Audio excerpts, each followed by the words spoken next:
Thank you very much. So, the nonprofit National Popular Vote is delighted to be hosting today's conversation with Michael Steele. The National Popular Vote was founded in 2005 and advocates for the National Popular Vote Bill, which is a state-based plan that works within the Electoral College and, when in effect, would guarantee the presidency to the winner of the most popular votes in all 50 states and DC. Today, we will be chatting with Michael Steele, the former Lieutenant Governor of the great state of Maryland. Mr. Steele previously served as the Republican National Committee Chairman, frequently provides political commentary and analysis on major news networks, and was very recently named to the board of the nonpartisan nonprofit Renew Democracy. Mr. Steele is a longtime supporter of electing the president by national popular vote, and we are excited to have him with us. Welcome, Mr. Steele. It's great to be with you, absolutely. And thanks everybody for joining. I hope we have I know we will have a great conversation today. So ready when you are. Fantastic. So I'll be moderating today. I'm Eileen Reavey, and I serve as the National Grassroots Director for National Popular Vote. For those of you that are tuning in via Zoom, you are able to submit questions through the Q&A feature that you see on your Zoom platform. So we'll be answering some of those as we go along, and then we have 15 minutes at the end reserved just for audience questions. But please do take note to submit them in the Q&A box, not the chat box, which will greatly increase the likelihood that I see your questions. This webinar is being shared live through Facebook Live, and we will have the video available afterwards on National Popular Vote's YouTube channel as well. So again, thank you so much for taking the time to speak with us and our supporters. And I just really want to start off with hearing why you support a national popular vote for president. Well, it's been a journey for me, Eileen, because I was first approached about the national popular vote by Saul Anuzis, our good friend, who was then serving as chairman of the Michigan Republican Party. I was chairman of the National Party, and he comes into my office one day and he goes, "Mr. Chairman, I have this idea. I've been working with this group. It's a new way of looking at voting to sort of deal with a lot of the issues that certainly he encountered as the chairman during the 2008 campaign in his state of Michigan, the whole battleground state scenario." And so he laid it out for me, and I looked at him and I went, "Are you kidding me? No, we're not doing this. We're not doing this." And because I firmly believe, and I still do, in the value of the proposition set forth by our founders in the Electoral College itself.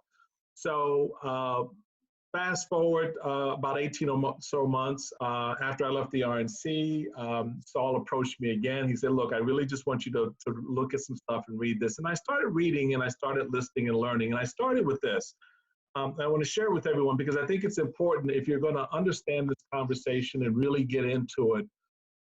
This strips away a lot of the noise about what is constitutional, what isn't constitutional, what you can do, what you can't do, and what the national popular vote proposes. Article 2, Section 1, Clause 2 of our Constitution says, "Each state shall appoint in such manner as the legislature thereof may direct a number of electors equal to the whole number of senators and representatives," squarely putting the onus of the electoral process and the election of a president in the hands of the states. And once you understand the constitutional mandate, you begin to look at why this idea of getting every vote to the polls and having every vote matters. And that kind of opened my eyes when I started looking at it from a constitutional perspective. I realized, no, this isn't undermining the Electoral College, is what I thought initially. This isn't stripping power away from the states. In fact, it's acknowledging and recognizing the very power that states have in electing a president. And so that got me on the journey to learning and listening more and really appreciating what was at stake here.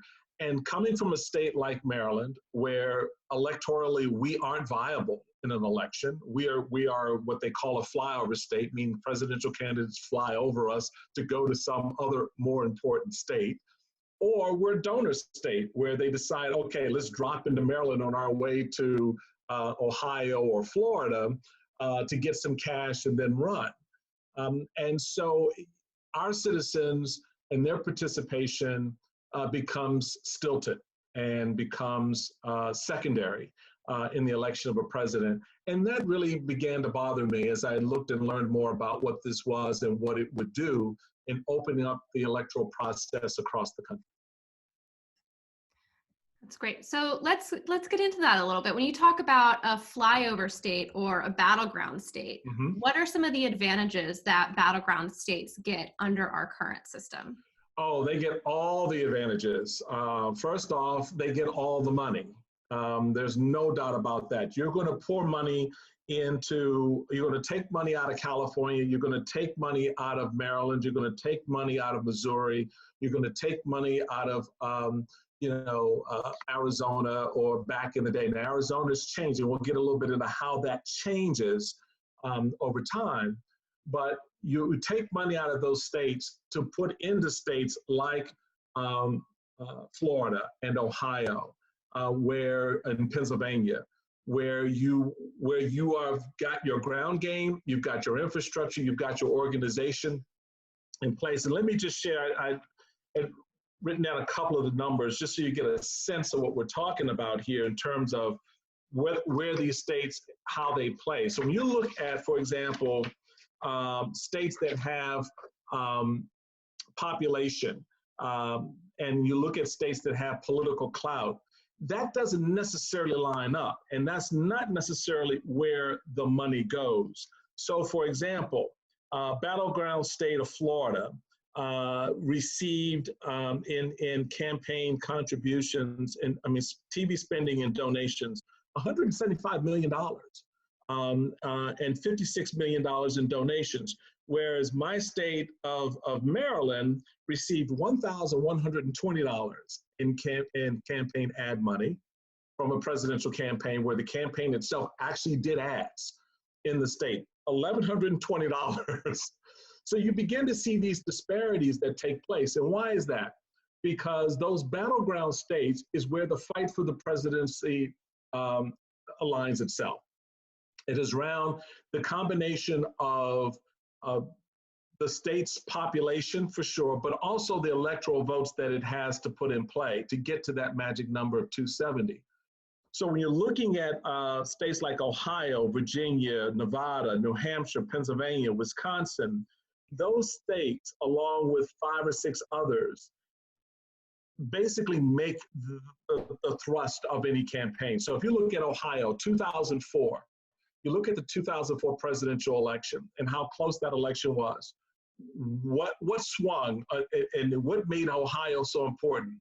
Well, it was what the Bush campaign decided to do in putting out ads and information around the gay marriage issue that drove that vote out and delivered the vote for the president. They didn't run those ads in Maryland. They didn't run those ads in other states. So their target and their emphasis is geared towards who's going to help us deliver the electoral votes we need to get to 270. You would think that would encompass all 50 states, but it doesn't. It just encompasses a handful of states that magically work towards 270, and that's about, 12 or so states on any given election cycle, and the remaining 38 states are just bit players in the process. Now, $1,100 in campaign spending, that sounds like almost accidental spending. Someone, moved from Pennsylvania or Virginia and got caught up in that election mailer. Well, look, and so, for example, if you look at TV ad spending in the state of Washington, $0. You look at TV ad spending in the state of Delaware, $0. In the state of Illinois, TV ad spending by presidential campaign totaled $270 when you average it out. So, and that's cable. They were just basically doing a cable buy, probably the weekend of the election. So the reality is, how do we open the system up so that every vote matters, every state's in play, and presidential campaigns and their candidates are forced to engage in all 50 states and the territories? Yeah. So one way that we do that is a national popular vote, right? So when That's right. when we would have a national popular vote for electing the president, we would open up campaign spending, like you've suggested. Do you think that that would have a down trickle effect for the grassroots organizing of political parties in states across the country? Well, absolutely. And so let's look at what opening up the election process through a national popular vote would do. First off, candidates are going to campaign differently. So now that means that states like Washington, Delaware, Ohio, Maryland become important. Why? Because those electoral votes now matter. Because you're working towards a larger number. You're working towards a national popular vote, not just an electoral college vote total. And so how do you do that? Well, you still need to put in place that organization on the ground. You still need to have people there. So you're going to be more inclined to put resources in states that you otherwise wouldn't play in, because that's going to help you generate the vote on the ground and turn out your numbers. And remember, you're moving towards a national popular vote total, right? It's not just about the states that'll get you close to 270, because in this environment, Eileen, every state gets you closer to 270. So a red state candidate now sees value in a blue state like Maryland and California. Why? Because those votes that he's or she is able to get out of those states are added towards a national total that will help them. Yeah, you may not win Maryland, you may not win California, but you've now generated additional votes out of that state that are going to go towards a national total. And how does that work? Well, when you start investing in that state, that money gets pushed down to the ground and then pushed out into the communities, and people now feel engaged. So as an example, if I'm a Californian, what typically happens in any presidential election at 5 o'clock when I'm in my car on my way to the polls, right? Because I vote after work. What typically happens? The East Coast, they turn on the radio and the East Coast announcing Joe Sixpack, whoever, you know, Barack Obama, Bill Clinton, whatever, just won the election. So what do? Do you decide to go home and have dinner with your wife and kids, or do you just say, I'm going to go vote? No, you're going to go home. You're not going to participate. But now, if you have a national popular vote, that election isn't over at 5 o'clock West Coast, 8 o'clock East Coast, because that West Coast vote total can change everything. Mm-hmm. Suddenly, that person who would then go home is now going to go to the polls. As a campaign, I have an incentive to drive my vote from east to west. I'm going to drive my vote out. So those of us on the West Coast now become actually a little bit more important, because the reality is, depending on what the day totals have been on the East Coast, that's going to impact how a campaign is going to engage on the ground in the Midwest and in the Southwest and the Northwest and the West Coast as a whole. So you begin to see the political dynamic change around how voters not only look at their role in the election, but how campaigns suddenly go, damn, I need that vote to turn out to make up a gap that I may have coming along the Eastern Seaboard in some of those red states or some of those blue states.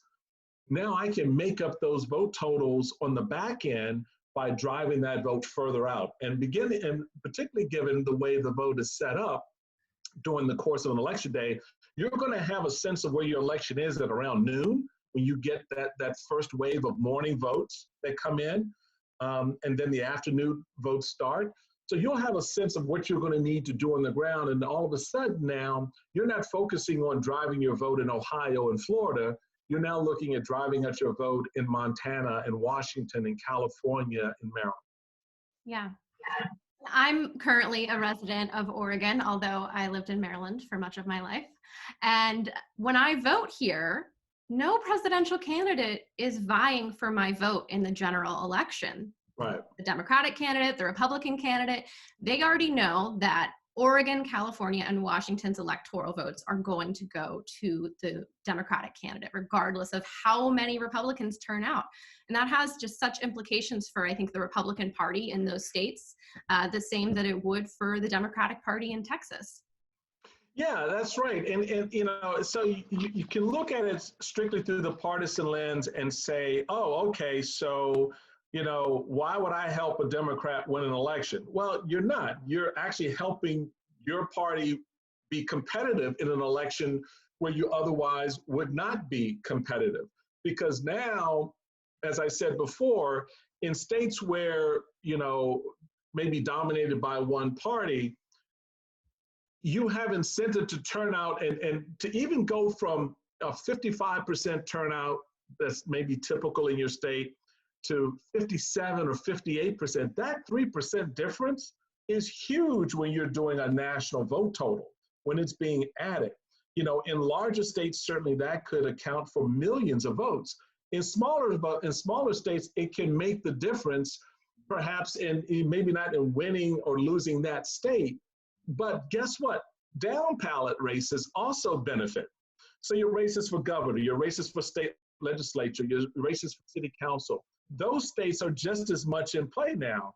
So while you may not win the White House with Oregon or the White House with Maryland, guess what you can do as you're contributing to a national vote total that may ultimately help your favorite presidential candidate? You're also now putting in play the opportunity to pick up state legislative races and seats up and down the ballot that you otherwise wouldn't be able to get, because now you've increased your turnout. And that 2-3% turnout, particularly in races, in county races and mayoral races, which are typically by the margins, can make a big, big difference. So it's not, what I love about the national popular vote is that it completely opens up the electoral process. It's not just the presidential elections. Yes, that's the main event, no doubt. But you also, as a strategist and as a former candidate and as a former elected official, I'm also looking at, okay, where else can I win in this new environment, under this regime? Where else do I have some electoral advantages? And it's very clear that when you open up the process to drive that vote, particularly in states where you typically wouldn't win and you have not fared well presidentially, you can make a difference and turn the tables a bit statewide and locally by winning and winning up seats that you otherwise wouldn't think about winning. Yeah, absolutely. I love that aspect as well myself, because especially for younger people and the generations that are just coming up and voting maybe for the first time in this presidential election, I want to give them a future where every vote for president counts and matters, and they have the opportunity to change the outcome of the presidency, because I think it'll incentivize them to realize that their down ballot races and their votes for those candidates matter too. Well, it's all connected, you know, and we tend to look at elections in isolation. So, oh, this is the congressional cycle. This is off year, meaning, you know, there's just a handful of states who are electing governors and maybe some state legislative races. Oh, and then this is the presidential. But really, folks, they're all connected. Every election is connected to the next, just as it was connected to the one before it. And you can see and garner some trend lines on occasions. You can see how strategies evolve or devolve. But when it's packed real tight and there's only one way to do it, and you only know that a handful of players are going to set the table and no one else gets to bring a fork and a plate and a knife and participate, it becomes a little disincentivizing for particularly younger generation voters. Everyone's complaining about, oh, young people don't vote, young people don't vote. Well, no one's bothered to ask the question, why don't they vote? How do they see the system? And how do they see their role in the system?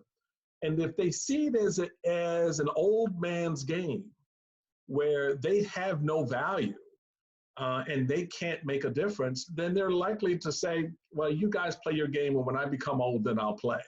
But that's not how our system was designed, despite whatever intentions the founders may have had. The way it is designed, it was a lot more open-ended and a lot more user-friendly. Because it put the control of the electoral process up and down the ballot in the hands of the state legislature, and the state legislators are closest to who? You, the people. So you get to play a role there and set the terms of engagement. which is why an election like the one we're having coming up in November, and I think subsequent elections are going to be so important for an issue like the national popular vote. I want to ask you about what kind of policy impacts we see from certain states having an outsized role in the presidential election. We've talked about, battleground states get all the spending, but we also see implications for what kind of policies are put forth by federal candidates. Oh, absolutely. And so, there are a number of good examples that I can give you. So, for example, when we had that nasty oil spill in the Gulf back in, 2000, I think 11, 12, right? The 2012 cycle, presidential cycle. And after the spill, you're kind of looking at where the spill was moving, and the response of the federal government, a la President Obama, at that time, when it was touching on, Mississippi, Texas, et cetera. It was sort of a wait and see. We're doing everything to clean it up, and we've got some resources on the ground. When the first bit of that oil touched the coast of Florida, the entire conversation changed. It became a national conversation. It became an emergency. FEMA was tasked to go into Florida and make sure the governor had everything he needed to, you get my point. When it touched the battleground state of Florida, it became something important and something that the president himself focused on intently and spoke about every day. Not that he didn't care when it was in Mississippi and Texas and elsewhere in the Gulf. They got, resources and help, but the battle cry wasn't as strong. It wasn't as loud. When you look at past presidential elections and issues like ethanol policy, all right, corn, agricultural policy, well, guess who gets to play a big role in that? Not states like Maryland and Oregon and elsewhere, but Iowa, a lot of corn, So policies are directed towards these states. When you look at the battleground state of Ohio in the Bush years, you had the president talking about, education and how we were going to reform the educational system through charter schools. Well, why was that an important conversation nationally? Well, it was important to Ohio, to those suburban moms who were now focusing on how they were educating their kids and why that mattered to them and why charter schools were important to them. So the policy became about talking a lot about charter schools and education geared towards that particular interest. So yeah, some can say, well, the rest of us get to benefit, but do we? And how do we if our agricultural policy is geared towards a small subset of states, and our agriculture here in Maryland is very different. We don't grow corn the way they do in Iowa. We have other crops. And we also have a huge seafood industry. So can we talk about that?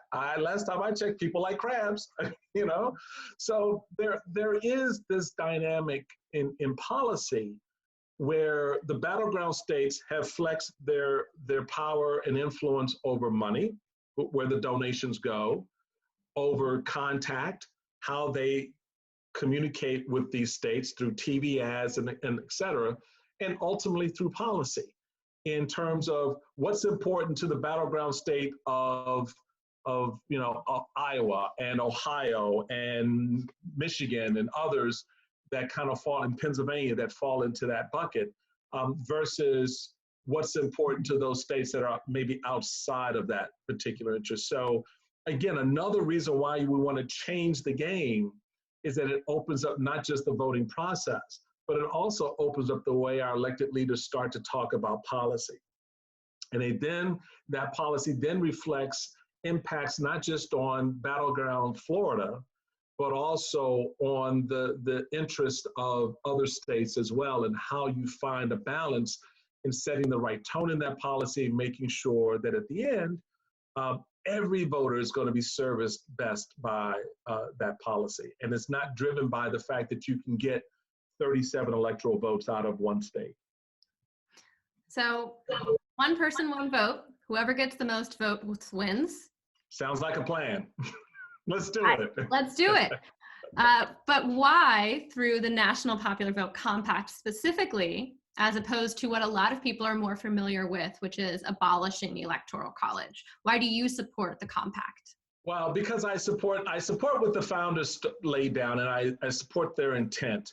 And the Electoral College, yes, I get the convention of how it was formed and why it was formed, and they sort of mimicked the College of Cardinals in Rome and the election of the Pope and all of that. So it created a framework. But what it does, when you marry up the institution of the college itself with the constitutional requirement or mandate that this power be given explicitly to the states.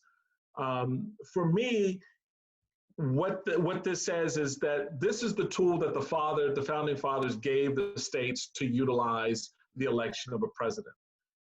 And I think what it does is it allows for the frame and the structure to go about the process. What the national popular vote does is, instead of having the politics drive where the vote is, all right, so sort of driving a candidate and driving political parties to a specific vote or group of voters, this process opens up and recognizes the value of every voter in the college.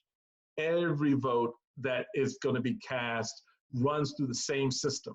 And so the goal here is to keep the uniformity and the structure, but then allow a greater voice of the people to have an impact on the outcome. And so it's sort of the best of both worlds, because, to be honest, offering up a constitutional convention or a constitutional amendment that would require the abolition of the Electoral College is not going to happen. It is not realistic. But what the compact does is it gives it to the states and says, all right, you guys enter into an arrangement with and among yourselves, in which you agree that the winner of the national popular vote will take your electoral vote number that you have for your state. And it's very much, that compact is no different than the compact the states enter into in a lottery. So the state of Maryland, the state of Oregon, the state of Pennsylvania, and a host of other states enter into a compact around the lotto, in which we agree that if the winner is in Maryland, all the other states will pay and contribute to that winner, to those winnings for that winner in Maryland. If it's in Oregon, same thing. Well, the compact is no different. What we agree to is, we agree that if the winner of the national popular vote, the person who gets the most votes of all the votes cast and counted, right, will win the electoral votes for the states in the compact. So we all agree to give our electoral votes to that person. And so, yeah, some people get a little bit, kitschy about, well, does that mean that I've got to give, my red state electoral college votes to a blue state candidate? Well, if you're in the compact, number one, you're not going to think that way because the whole red state, blue state thing dissipates, because that's not how the campaigns are going to be run. It can't be run that way. I can't run just around red states if I'm a red state candidate and think I'm going to win. I need some blue state numbers. I need some blue state votes. So whether or not, going back to my California example, I win the state of California outright, which, by the way, footnote, Republicans used to win in presidential elections. Regardless of whether I win the state outright, now I can drive the vote. And let me give you an example why that's important. To the example I gave before, I was talking to one of the former state legislators, the state of California, is a Republican. And he tells the story of how many votes actually go wasted on the Republican side. In the state of California, up to 4 million Republicans don't vote in presidential elections. Either A, because they don't believe a Republican is going to win the state. B, they were in their car and were told by the East Coast that the election had been called, so they said, screw it, I'm going home. So they don't participate. Could you imagine now just take the 2016 election. If those 4 million voters out of Republican voters out of the state of California had gone to the polls and voted, that 3 million vote count that Hillary Clinton got out of California in 2016, hello. So you begin to see the impact and the power of why this compact opens up the process in such a way, to your point, that every vote matters. And it will absolutely change the way campaigns are run. Even President Trump noted that if this had been the compact were in place in the 2016 cycle, he would have campaigned differently. He would have had to have campaigned differently.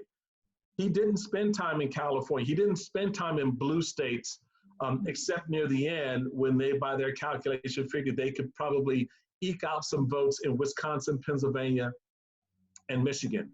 And what was the total votes they eked out? 78,000. All right. Now, in a national popular vote environment, that's going to be a very different campaign if you're talking about a margin of 78,000 votes. So there's some real value here, I think, with the compact and the way it's positioned to open up the process, to get the voters involved and engaged on the ground, campaigns coming at the electoral process differently than we have for 2 generations now.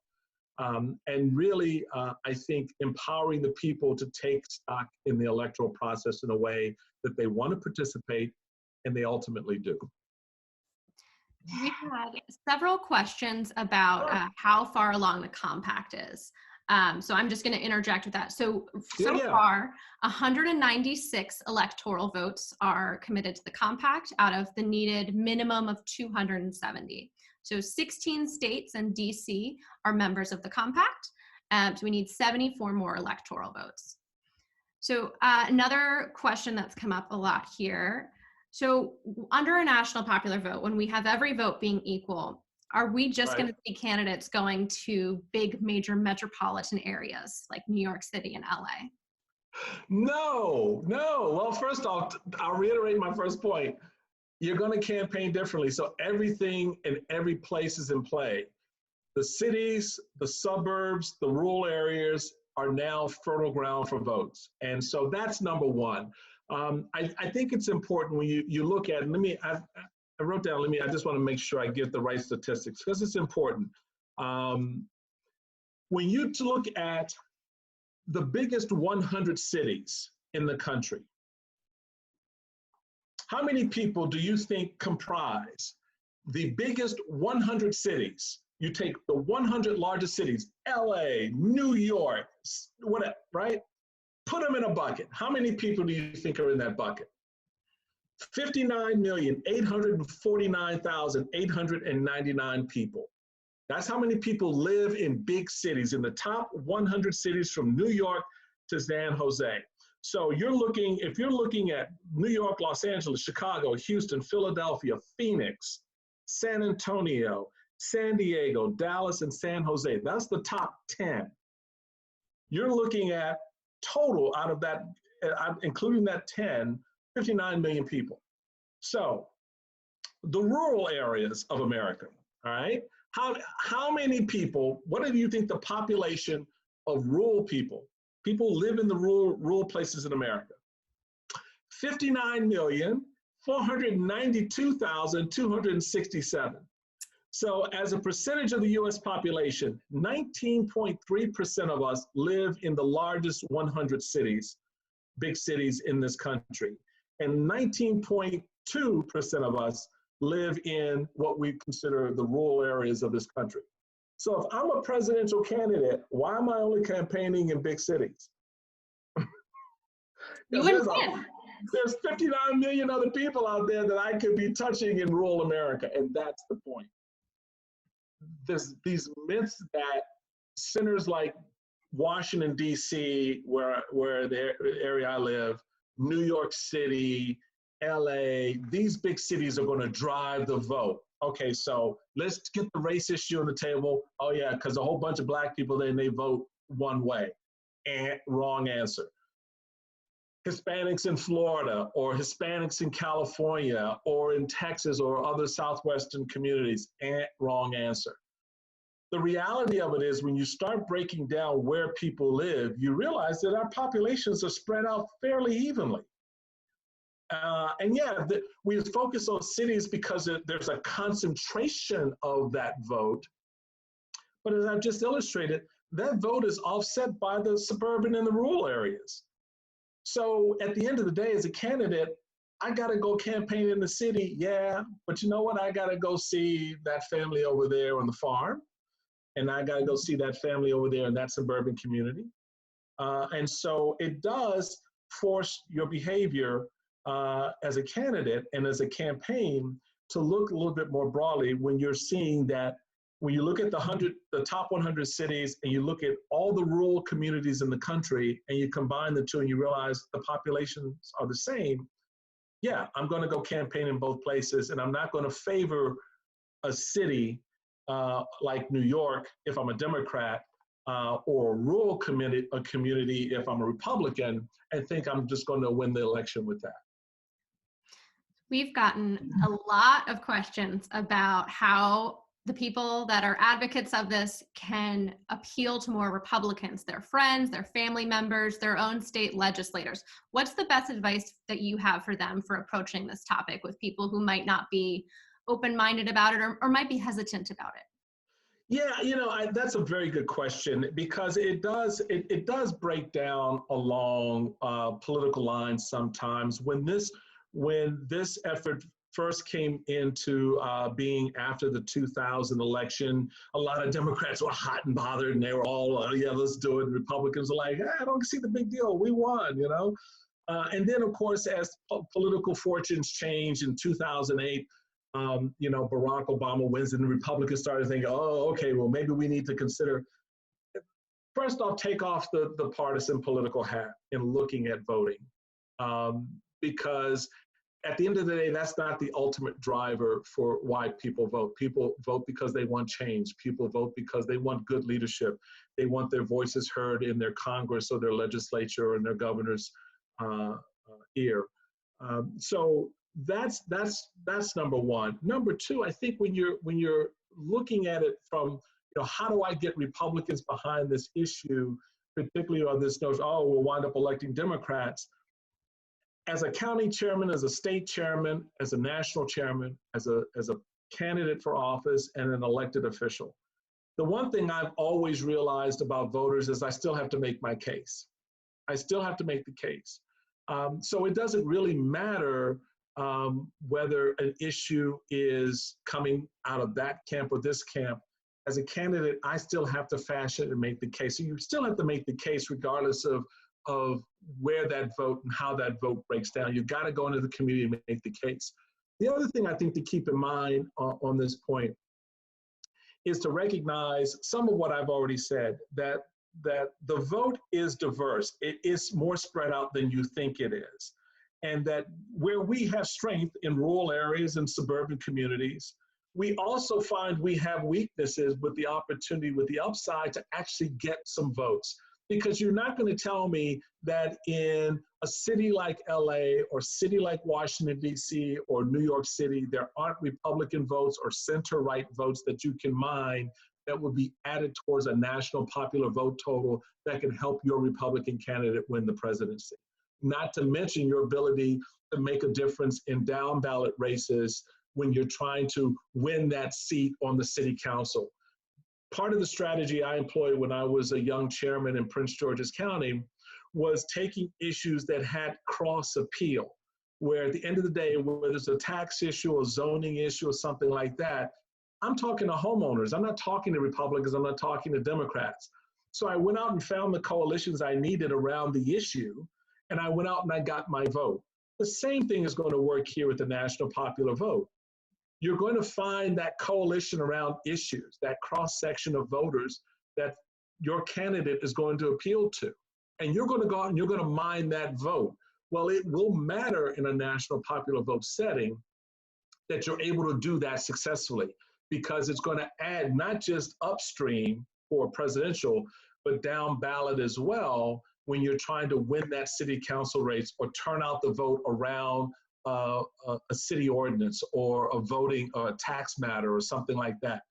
So it's, the only thing I can really say is pull those blinders back a little bit and see a little bit more broadly of what opening up the electoral process will do and how it will work for you, not just in your presidential election, but in all those other elections that you're voting in. And I think that answer also addresses, for the most part, why people, either citizens or legislators in battleground states, would want to adopt a national popular vote, even though right now they're having additional sway and power. But is there anything you want to add to why battleground states should adopt this? Well, I think the difference for battleground states is it goes to the dynamic of, so let's take a state like Pennsylvania. One of the things that we see in a state like Pennsylvania, particularly after the last election, where it was a difference maker in the election of a president. What were some of the factors and some of the drivers there? Well, it was just what I was describing, that urban-suburban battle, and how Trump very successfully figured he wasn't going to win outright in Philadelphia proper. So they mined what they could, but they then went and figured out how they offset those losses in suburban communities. So even within those big battleground states, there is still a sort of a chess game that goes on in those three communities, rural, suburban, and urban. And how you approach and how you figure out, look, you do your math. In my state here in Prince George's in Maryland, I live in a county in which I'm outnumbered 10-1 by Democrats, right? But I've had success here as a county chairman and had success here as a state chairman. Why? Because, yeah, I'm not going to win Prince George's County, but I can mitigate the amount by which I lose. And I do that by being on the ground in the county, right? Not to suppress the vote. No, I'm here to turn up my vote because I can't rely on voter suppression, right? And we just saw that play out in Wisconsin where Republicans were a little ham-handed in that with respect to that state Supreme Court seat and got bit. It turned up the vote on the other side. So people get the suppression game. This really is about how you turn out your vote if you want to make a difference at the margins. So you try to find ways to mitigate your losses by ramping up your vote elsewhere. We've been doing this in election cycles. Now we're just looking to bring it to a national stage where the national popular vote helps us do that.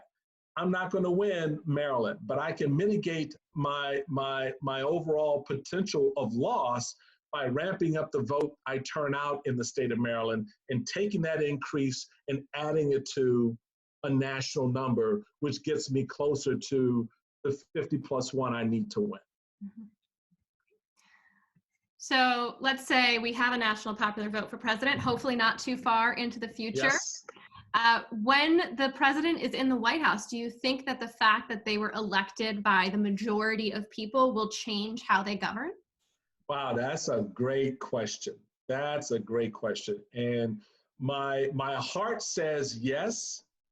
My head says probably. And I think a lot of that will depend on the kind of leader, the kind of person that individual is. My hope would be that they are shaped by that process of going through the election in a different way, where they have to go out and they have to balance their argument. I can't go argue, for corn subsidies when I know the next question when I get over to this farming community is going to be, well, what about, subsidies for, fruit growers and nut growers and so forth. So you then be, as a policymaker, which a president is in large measure in helping to shape policy, you then begin to look at these issues a little differently. And you then have to recognize that I can't necessarily promise the moon when I got all these other planets I've got to think about, all these other considerations. And it does change the behavior. And we've seen this in local elections where states that are purple and candidates who are winning an election are red or blue, right?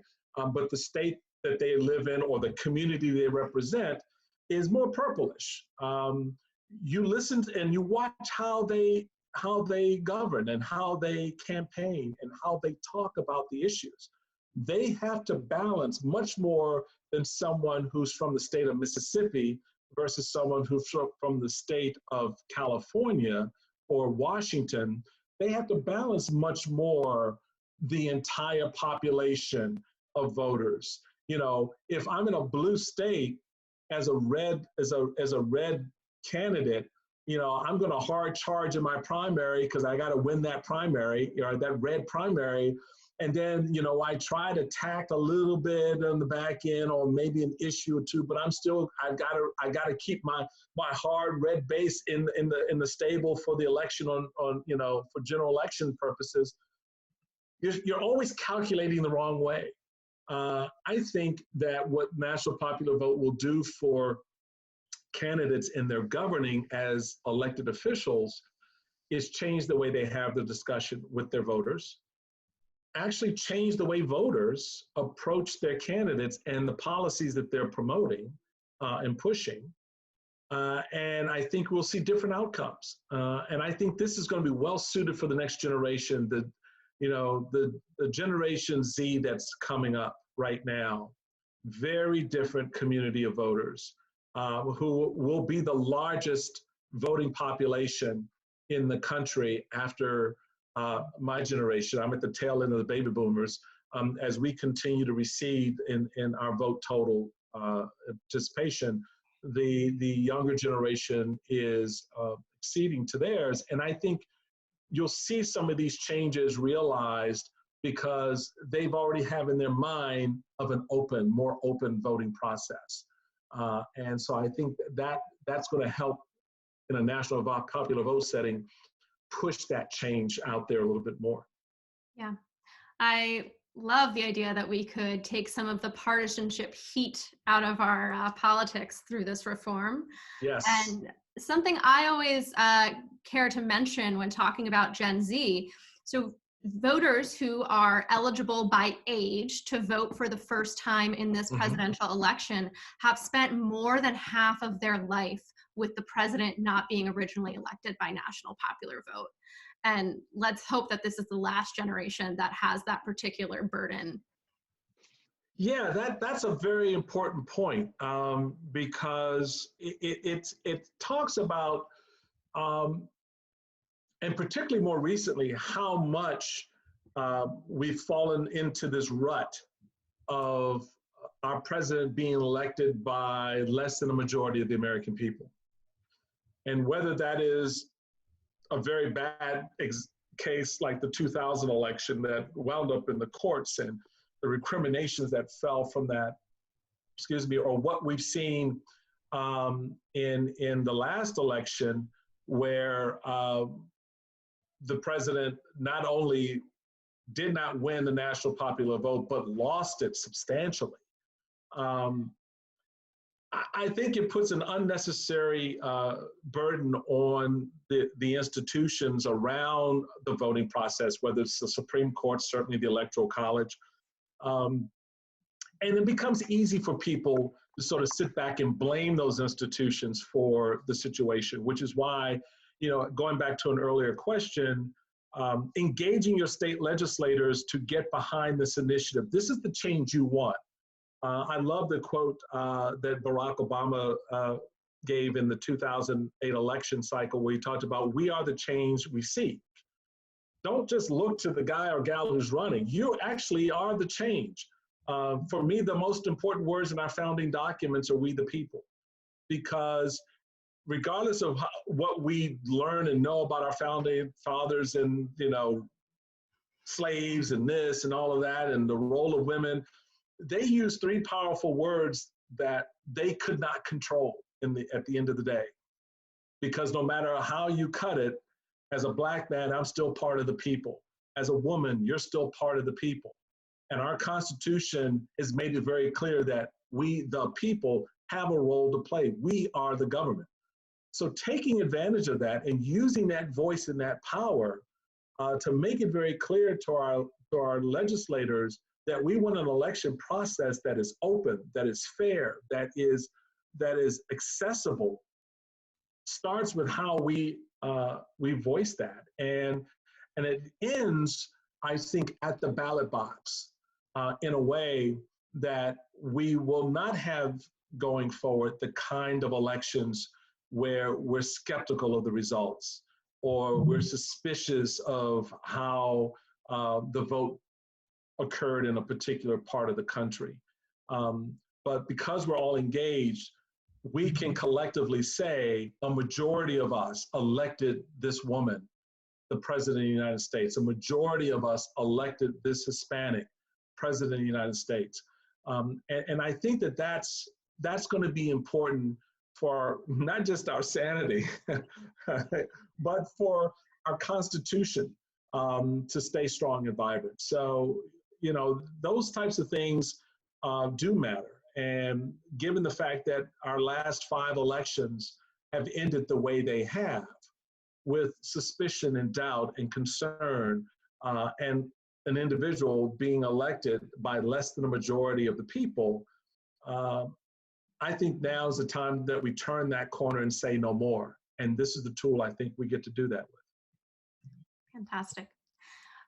I'm going to take one of the remaining questions that I have here. A lot of questions have come in about how this is going to affect spending. So not the distribution, but overall, do you think that it's going to increase the spending on presidential campaigns if candidates have to go everywhere? I hope it does. I hope it does in a good way. And look, we can have the argument about money in politics and what that means and what it does versus what it actually does. But I think that we've got to get to a point where we say to ourselves as Americans that the vote matters. And what does that mean then? It means that we have to fund and put the infrastructure in place so that that vote actually does matter. I'm in battle right now working with a number of bipartisan as well as conservative as well as progressive groups around this idea of absentee ballot voting and stay-at-home voting in the wake of coronavirus. We got the Congress to put $400 million into that effort. So the states can have the resources so that when you, who are concerned about your health and well-being, but still wants to engage in the franchise and exercise your rights as a citizen come this November 3rd and vote, you can do that from the safety of your home. You can call, write to your election board, send me a ballot, vote, put it in the mail, send it back. The infrastructure is there to vote and to process that ballot. The same is true on this national popular vote effort. When we open up this process, the result will be that the states and the federal government have to pay more attention to exactly how we build that infrastructure and the resources that we're willing to commit to do that. Campaigns will change the way they fund their campaigns, meaning where they spend their money. And I think if there's a greater partnership between our state governments, federal government, so the government as a whole, right, our campaigns and the citizens, that we can get to a point where, yeah, these campaigns will have the infrastructure in place because it's been put there by the states with the support of the federal government, and the citizens will know that in future, first Tuesdays in November, they have options. They can vote early, they can vote absentee, they can vote from home. But the central thing there is that they can vote. And the campaigns will realize that now we're in the business of mining votes everywhere across the country because every vote counts and every vote makes the difference in getting towards that final national popular vote total. Thank you, Mr. Steele. Thank you very much. Now, all y'all got to get out there and do that thing, and that's called voting. So we'd love to get you behind this effort. check out the National Popular Vote website, get information. There's a plethora of good stuff out there for you to learn more about how this works, and be involved and be engaged. Yeah, absolutely. So for all of you that are tuning in, if you want to say, yes, I need to tell my legislators about this right away, I need to help you pass this across the country, you can go to nationalpopularvote.com/volunteer. And you can sign up to get involved, because we are building the grassroots movement across the country to make sure that we elect the president by national popular vote. I had a couple questions here. It's not going to be in effect for the 2020 election. We're still 74 electoral votes away, but we can have a real path to making sure that that is the way we elect the president by 2024, but we need all of your help across the country. So thank you for getting involved, and thank you so much, Mr. Steele, for being such. Thank you. It's my pleasure. Take care. Take care.